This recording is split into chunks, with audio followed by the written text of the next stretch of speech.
What do you want to do with this?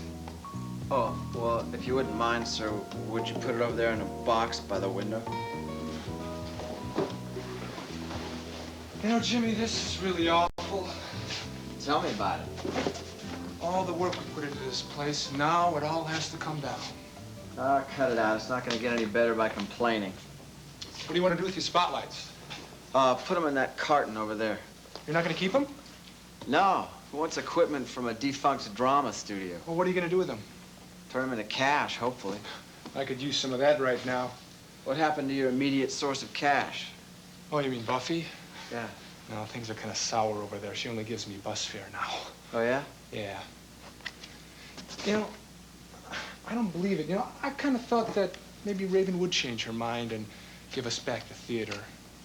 Yeah, I thought so too in the beginning. And then after it got started, I realized it wasn't going to work. The plan was too complicated. It was too bizarre. Jimmy, you went along with it all the while. Thank you very much. I'd rather not be reminded of that. Hey, good morning, gentlemen. Hey, Hector. What's wrong with you? You look depressed. Who, me? Depressed? Why? I mean, I'm just putting my life's blood into this carton. Why would I be depressed? Been any calls for me? No. Should there have been? Yeah, I'm waiting for word from Smiley. I spoke to him a couple times last night at Sid's place, but now I don't have any idea where he is. Does it matter? Oh, more than you know, sweetheart. What's happening now, Hector? Well, you guys might as well know the worst. Raven Whitney is on the loose.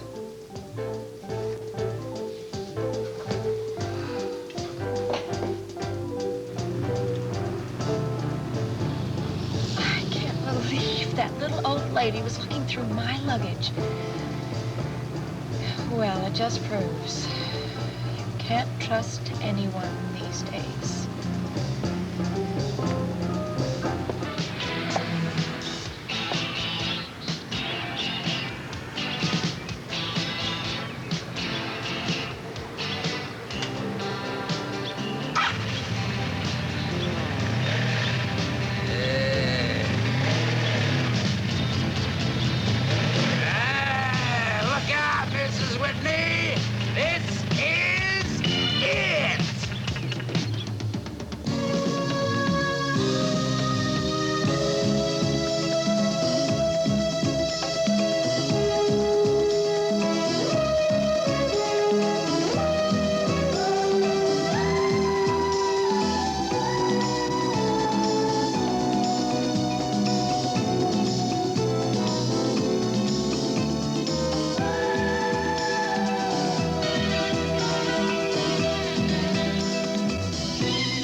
Look at you slaving away. Don't you know that it is spring outside? Oh, for heaven's sake, are those for me? Yes, they are. Oh, nice. Thank you.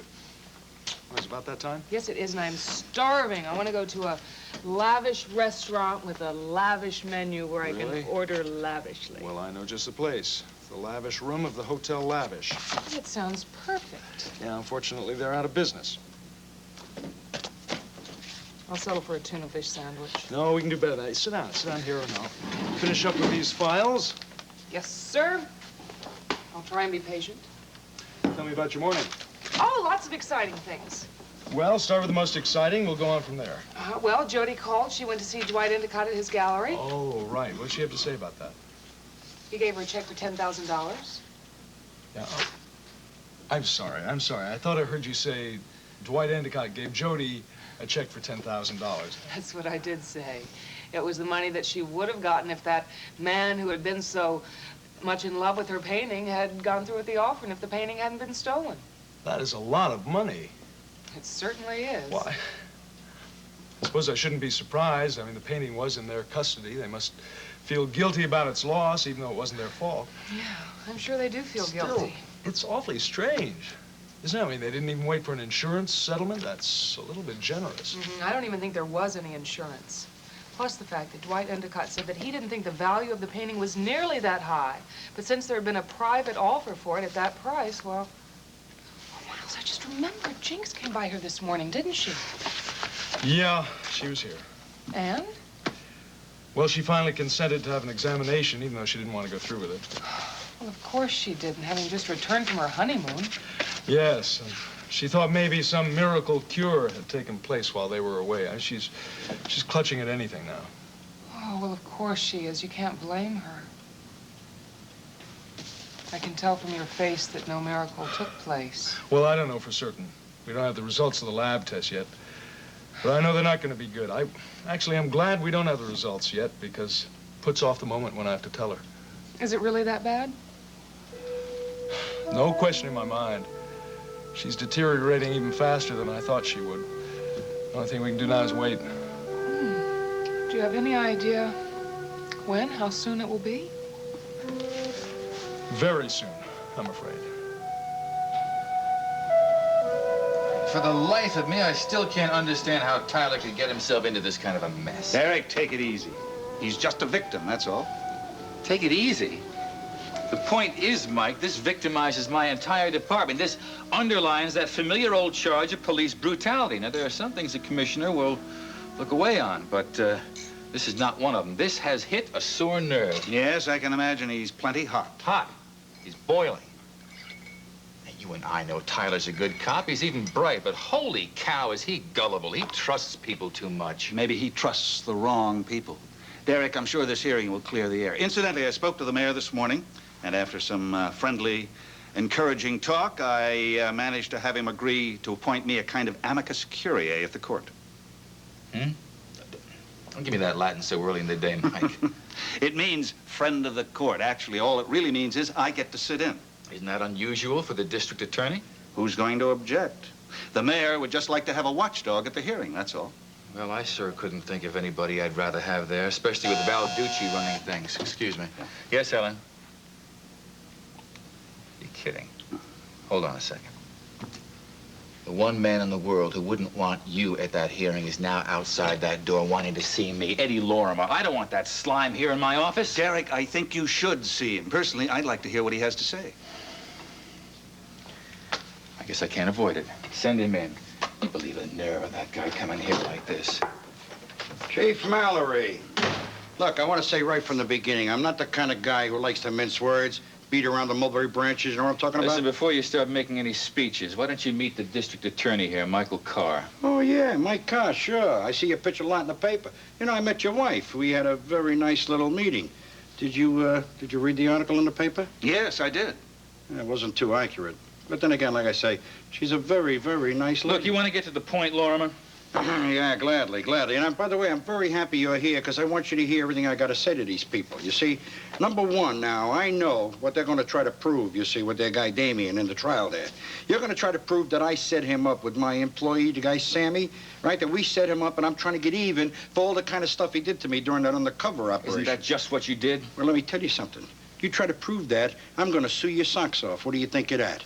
Okay? I'm going to sue you so bad you're not going to know what hit you, my friend. Nobody can defame your character, Eddie. It's a little too late. It's not too late for defamation of character, especially my character. And I'll tell you something else. I'm going to pin you to that desk. So this way you can't go running around intimidating people, beating up on people, and you big cops can't have a field day out there. If you're through, then get the hell out of my office. Well, I'm not through yet. I got one more little thing I want to show you, see. This is a picture of your friend Damien. Now, what's that supposed to be? So this is your game, huh? That, my friend, is your hero, Cop Damien, in my office, trying to bribe my secretary. Get your feet off my desk. Take this junk and get the hell out of here. Hey, you know, you guys all go to the same nasty school, don't you, huh? You got a bad temper just like your friend Tyler, don't you? Whose brains you been beating out lately? Damien, you're right on time. And how nice to see you again. Mr. Saxon, it's very nice to see you again. How kind of you to come and have lunch with me It's today. all my pleasure, believe me. Please, sit down. Would you care for a drink? No, thank you. Then perhaps wine with lunch? All right. Good. Michael, I think a dry red burgundy, if you will. Yes, of course, Mrs. Saxon. Frankly, Damien, I thought it was the best idea to order something from room service here at the hotel. So we could talk privately. There are one or two things. Mrs. Saxon, I'm glad you made that kind of arrangement. I prefer it myself. You see, I have a very private question to ask you. Huh? Mrs. Saxon, Are you aware that Raven has had a nervous breakdown? What are you saying? I'm sorry, but it's true. Where did you hear that? I heard it from the servants, Spencer Varney and Nora Fulton. See, I'd cause to be concerned about Raven myself, so I went over to the house to check it out, and that's when they told me. This is dreadful, that poor girl. I have to do something. What did they say exactly? They said the strain that Raven has been under for so long finally prompted a complete emotional collapse. Lord, this is dreadful.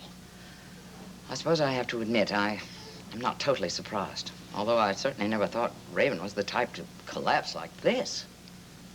I'm really sorry, Mrs. Saxon. I just thought that you should know at once. Oh, no, of course. Now that I look back on it, Damien, it does answer some rather puzzling questions I've had lately. A peculiar phone call I had with her, for example, the day before I got back from Washington. What do you mean by peculiar? She accused me of deserting her, which was ridiculous, of course. I did no such thing. But I just went to Washington at a time when I thought she was on a cruise. Mrs. Saxon, that's very interesting. You know, there was something else. I had an opportunity to talk to the psychiatrist who's treating Raven. And he's a very odd character. In that profession, they're not uncommon. How did he happen to treat Raven? I mean, on whose recommendation? I believe it was Nora Fulton. Oh? I don't approve of her much, you know. I don't like the sound of that. Well, in any case, Raven has been talked into going to a clinic abroad somewhere. What do you mean, somewhere? I'm afraid I have no idea. That's unthinkable. I can't have Raven out there somewhere alone. I'm going to find her, Damien. That's all there is to it.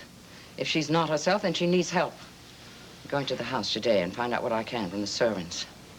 Is there any possibility that you can go with me? Mrs. Saxon, under normal circumstances, I would love to go with you, but I have to go to a police hearing this afternoon. It concerns this trumped-up brutality charge against me. I'd really love to skip it, but I can't, unfortunately. Now that you got control of yourself, I want to tell you that this picture makes the whole thing perfectly clear. Even if you're not too swift coming out of the gate, you know what I'm saying? This is exactly what went down. I can't wait to hear your interpretation of this photograph of this, what do you call her, a secretary? It's got nothing to do with interpretation. It's got to do with, what do you call it? You know, a good picture's worth 200 words. Well, this is a great picture. How much is that worth? And just what do you think this great picture of yours shows, Mr. Lorimer? I got to spell it out for you, right? You want me to spell it out for you? Please. Okay, I'll tell you. You see, your guy Damien here, Tyler, he knows that Poppy's testimony was going to hurt him pretty bad, right? Because she saw him beat up Sammy. Now, we all know that. That's common knowledge. So what does he do? He goes out and he buys a nice present, a mink coat. A mink coat, and he lays it on her. And I saw him put it on her shoulders. What do you think of that? I've got no doubt you saw him. You know something? It's another thing I just figured out. How come this cop, this punk cop, can afford a mink coat? I mean, we're talking about a lot of bananas here. Where does he get the money for a mink coat? All right, well, look, I don't want to ask any questions that may be a little embarrassing to the police department. Mr. Lorimer, I'd be curious to know just how you happened to have a camera in your hand at that particular moment. It was very easy, very simple. You see, Poppy wanted me to take a picture so she could send it to her sick mother, right? So I loaded the camera, I even focused it. I go into the office to get another lens, and in pops Tyler with this coat, bangs it on her shoulders, and I went, pop. It's a real nice picture, don't you think?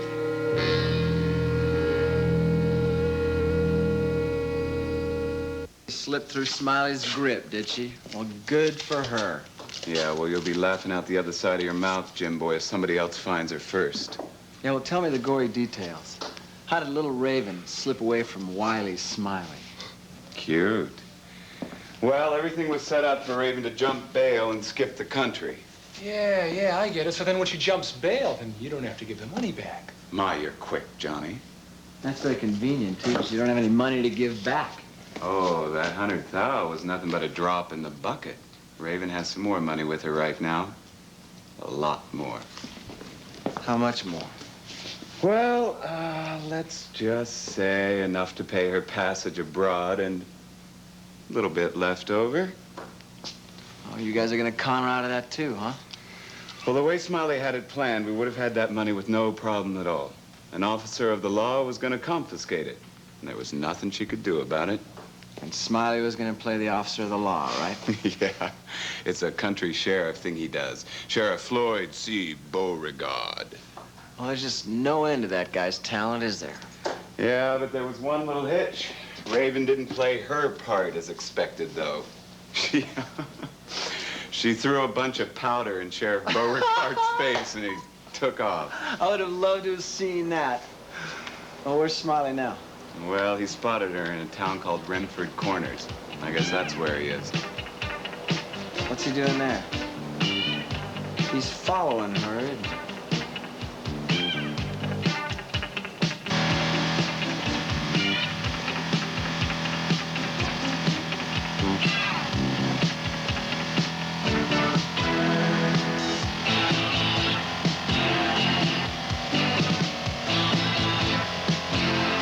Damien, it's quite obvious to me that you have been framed. I believe that's the expression. That's it. See, this whole situation is very sticky. The guys did a really thorough job gathering all the evidence against me. Well, Eddie Lorimer, he engineered this whole thing and then bribed his secretary to back him up. But that evidence is contrived. All you have to do is prove it. Well, that's what I hope to do this afternoon. I'd like to be able to convince the Board of Inquiry that I'm really the victim. Damien, I'm awfully sorry that you've been through all this. I hope it works out for you. Thank you very much. I guess it's just one of the hazards of the occupation. Excuse me. Yes. It is? Yes, come right up. Damien, I'm afraid I'm going to have to make a confession to you. The reason that I asked you to lunch here today was because I want you to meet someone. And I wanted this meeting to be as private as possible. Sounds very mysterious. Who is it? This is going to sound very odd, but the truth is, I don't know. I'm not at all certain who this man is, but he has an astonishing story to tell. And the moment you see him, you'll understand why I had to arrange this meeting between you. Now, I really am very curious. Excuse me.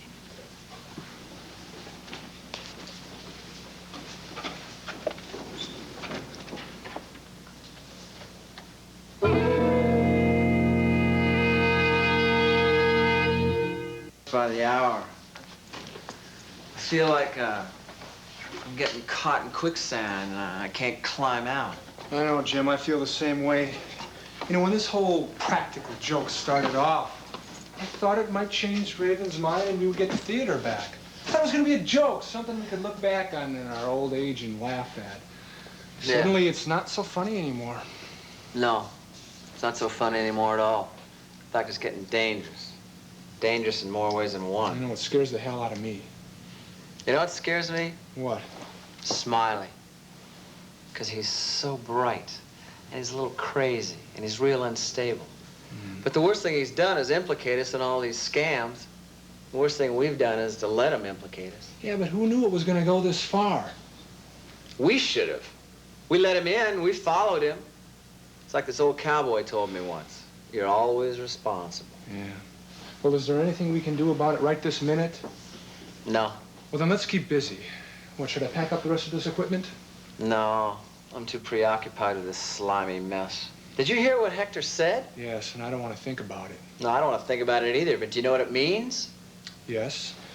Raven's going to find out this is all a hoax, there was no murder, and the cops are not chasing her, and we are in big trouble. No, she's not going to find out about it.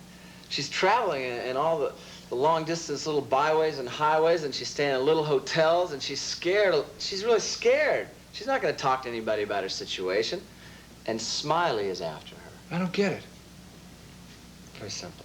She's traveling with a lot of money, and she's afraid. And Smiley's after her, and we don't know what he's going to do.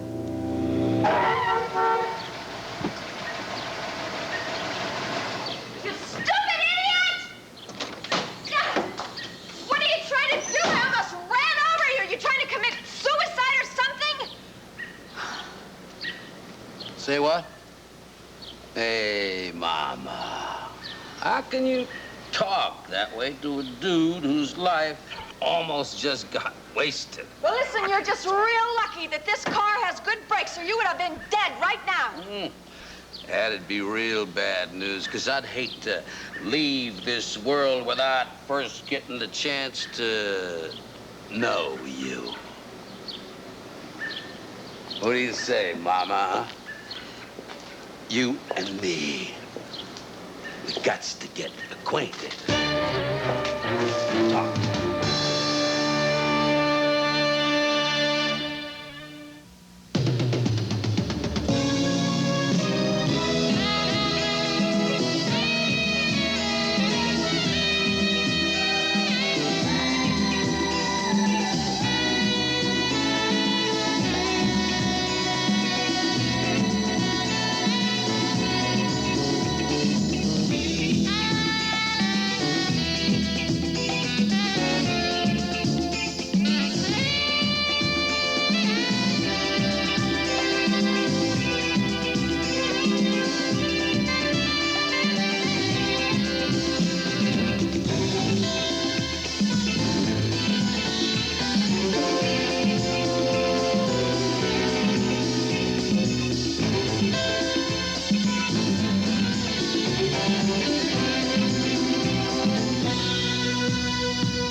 You're watching the USA Network.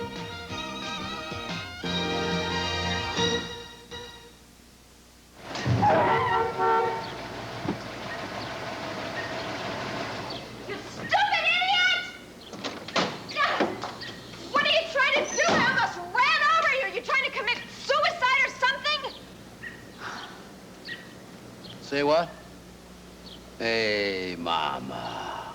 How can you talk that way to a dude whose life almost just got wasted? Well, listen, you're just real lucky that this car has good brakes, or you would have been dead right now. That'd be real bad news, 'cause I'd hate to leave this world without first getting the chance to know you. What do you say, Mama? You and me, we gots to get acquainted. Talk to me. Talk to me. Wait a minute, what are you doing? Like it when you Don't step one step closer That's no to me. way to talk to a highway buddy. When you just saved my life, but I'm trying to show you how grateful I am. What do you want? Just don't know where to begin. The list is so long. Money, yeah, I could use some finances. You got the look of money. You got the smell of money. Yeah. First, give me the money, Mama. All right, here you are. This is all I have.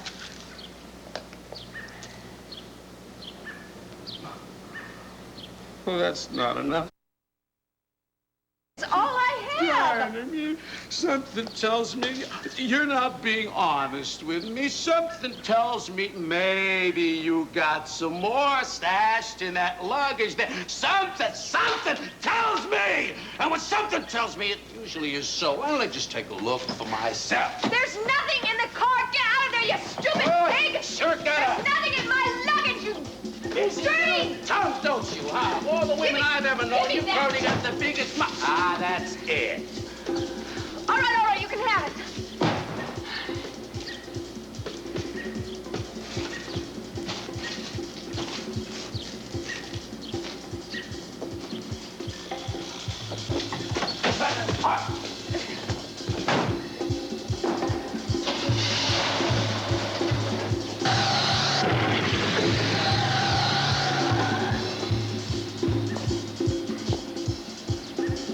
Bon voyage, Mama.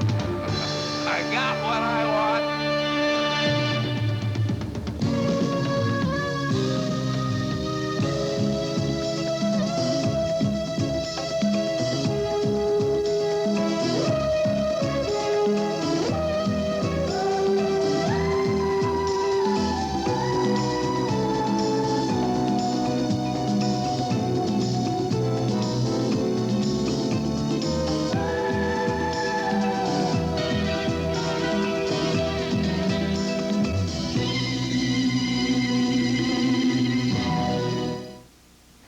Damien, from the moment you see this man, you are going to understand why I had to arrange this meeting between you.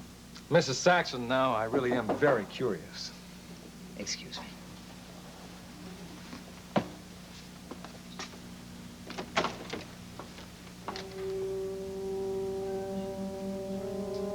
hell are you? I can see that he had the same effect on you that he had on me.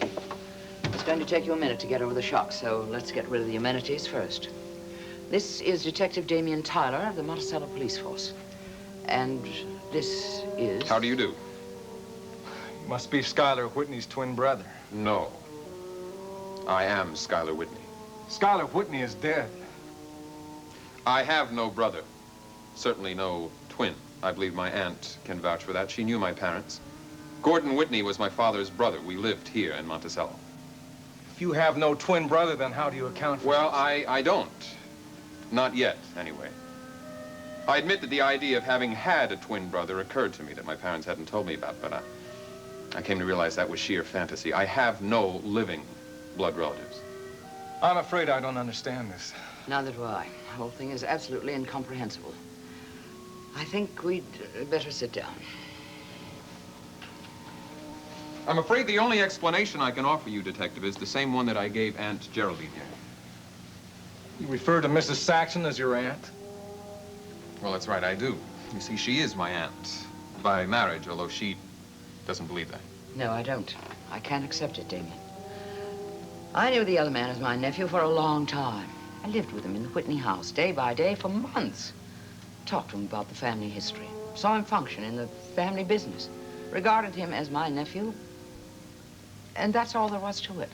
He was Schuyler Whitney to me, and I never doubted it. And I can see why you would doubt me. So can I. Yeah, my doubts are not the issue here.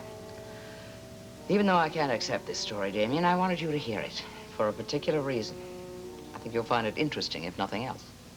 Mrs. Saxon, precisely what does this have to do with me? Let us say, for the sake of argument, that this man is who he says he is. The first question to follow, then, is who was the other man? The Schuyler Whitney who lies buried here in Monticello. Young man?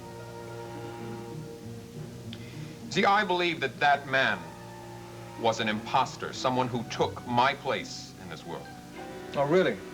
Well, if that's true, where have you been all of this time? Well, I was lying half dead in a Swiss hospital. You see, I'd had a plane crash in the Alps. Oh.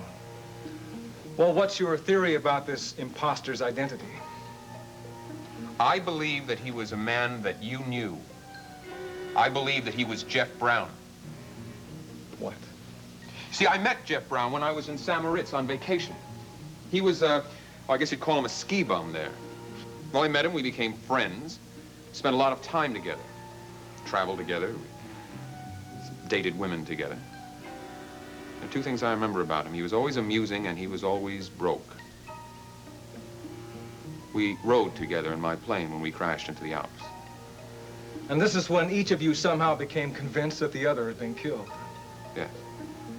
But you see, Jeff, well, he came to life sooner than I did. He knew everything about me, of course, by then. He had access to all my private papers, my business documents, my journals, things of that nature. He did his homework well, then he came here to Monticello and took my life, my identity, and through plastic surgery, my appearance. Oh, come on, this is the most preposterous story I've ever heard in my life. I told you you'd find it incredible. Look, if it's true that you were in a hospital in Switzerland all this time, how did you know what had been going on here? Well, I had friends who kept me apprised of what had been happening. Wait a minute. Did this Jefferson Brown ever mention a man named Fowler Wilcox to you? Mr. Wilcox was my father. No. No, not that I can remember. But then Jeff was very secretive about the people that he knew. See, he was fond of playing games, games involving international intrigue, passwords, things of that sort. And that's what I thought they were, just that, games. As it turned out, I was not taking him seriously enough. You see, he enjoyed playing games, all right, and the greatest game that he ever played was assuming my identity. I'm sorry, it's just too much to expect anybody to believe this kind of story. Yes. I am finding it difficult to get anyone to believe what I'm saying. So what I must do is to convince them that Jeff Brown was fraudulent. Now, if you know anything of him, Lieutenant, you must help me, please. I don't believe it. It's been 2 days since she disappeared, and not a word about her or from her. I don't understand it. Why doesn't she call here? I'm the only person that she trusted in this house. Only because you told her so very often how trustworthy you are, Nora. She didn't call while I was out, did she? You'd tell me, wouldn't you? Of course I would. I understand how concerned you are. I have an idea that might help calm you down, though. Which is? Why don't you call the police, the Missing Persons Bureau? I understand they do wonders in finding missing persons. Very funny. You don't like the idea? That's too bad. You only have yourself to blame. Yourself and your boyfriend, Smiley Wilson. You should talk. You jumped into this deal fast enough once the door opened. You told me yourself you were in it for the money. I told you that because I knew it was the only reason you'd understand. Greed. You do understand that, all right, don't you? So there is another reason. I knew it. What are you up to? If I were you, Nora, I'd worry about your own problems. Yeah, my problem is that jerk Damian Tyler. It's his fault. If he didn't come back here, I'd be with her this minute. I have a feeling that Mrs. Whitney is going to have the last laugh on all of us. Oh, my beautiful clothes. My makeup. Well, thank heavens he didn't get my mink.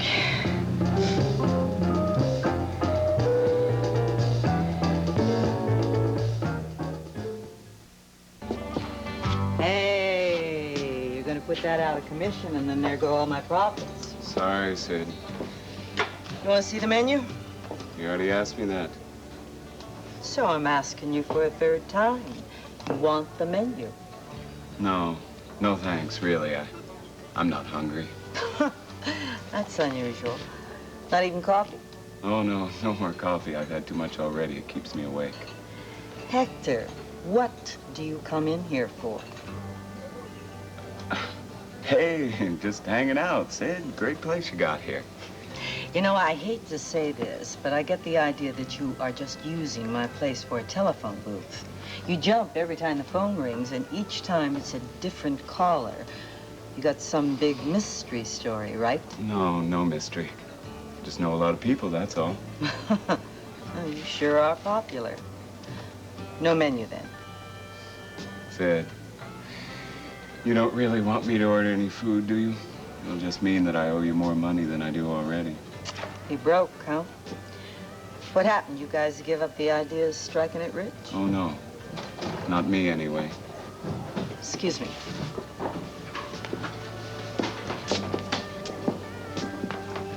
Hi there, Jim. Hi, Sid. Now, you look hungry. No, actually, I'm not. I just came by to see you. You got it. Hey, what's the matter? You're not talking to your colleague over there? Oh, yeah, sure. But I needed to talk to you first. Well, you have my complete attention. Well, I came by to give you this. It's $200. Yeah, I can see that. What for? It's $200 towards the $10,000 that you loaned the theater company. Well, that's very thoughtful of you, Jim, but, honestly, this can wait, you know. Whenever. Oh, that's real sweet, Sid. Thanks. But it's not very much, I know, but I want you to know that I'm real serious about paying you back. I cleaned out the drama studio and sold all the equipment. Hey, Sid. Hi there, Calvin. Hi, Calvin. Jim. Sit down. Yeah, don't mind if I do. You want to see a menu? Well, maybe in a minute. Right now, I'd like to speak to you. Both of you, as a matter of fact. Hey, you sound so serious. You gotta have some big news flash. Well, I'm not sure it's all that, but it's not the best piece of news in the world I could bring you either. Look, remember that inquiry you asked me to make to the PD in Flint, Michigan about the bank robbery a couple of years ago involving somebody named Smiley Wilson? Well, I made it. And? I got the police report back a little while ago. I'm afraid that Smiley Wilson, the bank robber, and Smiley Wilson, the actor, are one and the same man.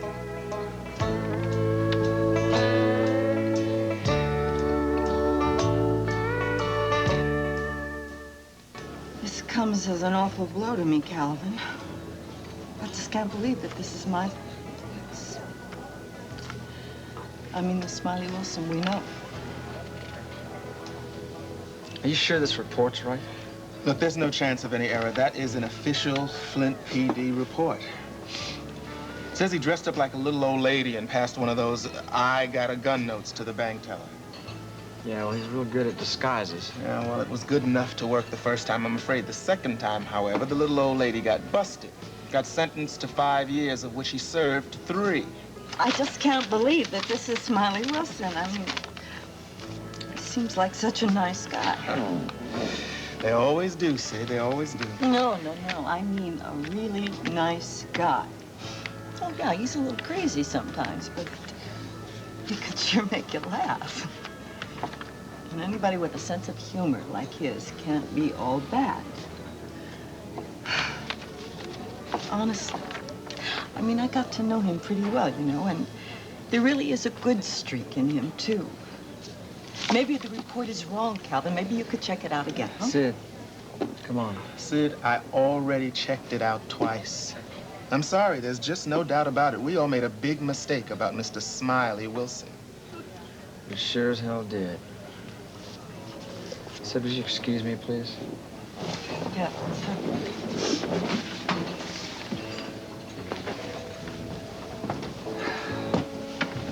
Dr. Calvin just told me something real interesting about your brother. Oh, yeah? Like what? Has to do with his personal history. What'd he say? Why didn't you ever tell me he did time? Listen, Jim. You asked me once before if Smiley had ever been in trouble with the law, and I told you yes. Once, a long time ago. So don't act the surprised virgin like you didn't know. Smiley served his time, he paid his debt, and that should be the end of it. I don't see how bringing it up now and rehashing the past is going to make any difference whatsoever, so you just drop it and leave him alone. It has a lot to do with what's going on right now. I understand he's your brother and you got to protect him and all that. Hector, he hasn't changed. He was in this thing for the money from the very beginning. Don't you understand that? And what do you think you were in it for, huh? Were you just an innocent bystander? Oh, you turned pure white right in front of my eyes. Besides, we were going to use the money for the sake of the whole theater group. You believe that? Then you're a fool. What difference does it make now? Raven has the bonds and nobody has the vaguest idea where she is. Bonds? What bonds? Forget it. What bonds? She took some money out of the bank to live on, abroad. How much? You idiot, how much? About 20 million. Well, no wonder Smiley's after her. He'll do anything for that money. He'll even kill her. Oh, knock it off, Jim. I know my brother. He's not gonna hurt her. I don't trust you anymore, Hector. I think you and Nora and Smiley are all in this together.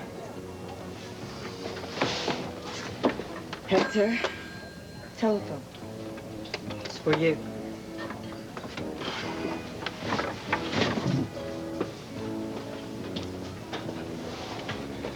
Yeah?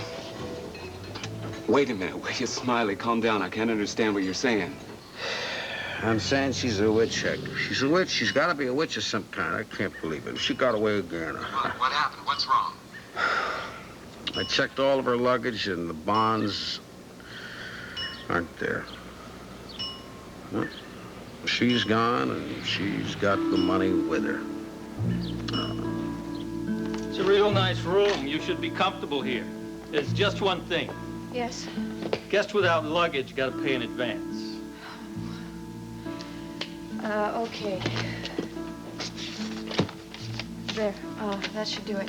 I'll say. Oh, try not to use all the towels. We only change them every 2 days.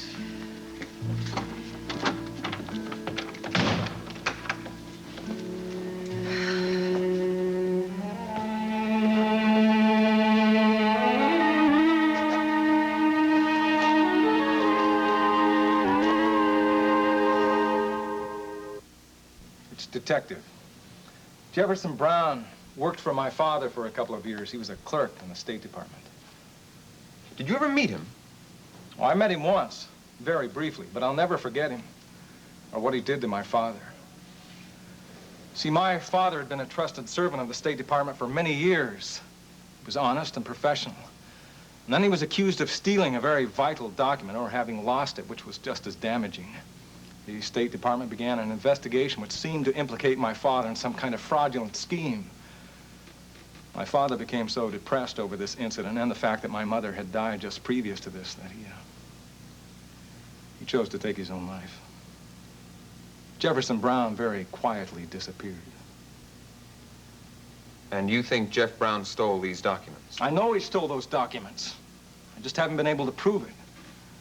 I followed him for a couple of years, but I didn't have any luck.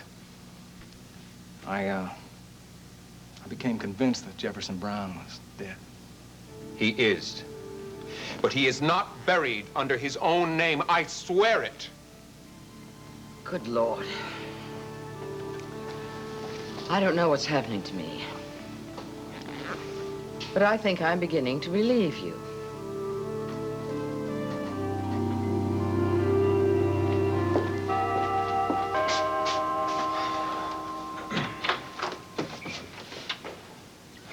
Well, what do you want? I want to see Nora. Sounds urgent. Yes, it's personal business. What are you doing here? Listen, Spencer, excuse us for a moment. What's wrong? We lost her again. You did what? Now, just listen, will you? Could we sit down and talk? Okay. Now, Smiley wants to know everything you told her about the arrangements you made for her escape. Every detail. That's the only way we can trace her. And for heaven's sakes, please don't tell me you gave her a phony setup, because if you did, the whole thing is out the window. Of course I didn't. I gave her the name of a guy in New York who really does get people out of the country. I thought it'd be a good idea if she contacted somebody who really did and split for a while, so we'd have a chance to escape with the money. Smiley agreed. Okay, well, come on. The name. Who? Where? A guy named Wolfie Thorne. He hangs out in a bar on East 9th Street called the Pirate's Den. Whitney residence. Yes, Mrs. Whitney. Nora, is it safe to talk? Perfectly safe. I am so glad to hear from you. I was very, very worried about you. I'm okay. Have the police been there? No one suspects you jumped bail. You're really safe. But listen, where are you? Exactly. Oh, I see, yes. Mrs. Whitney, I cannot tell you how glad I am to hear from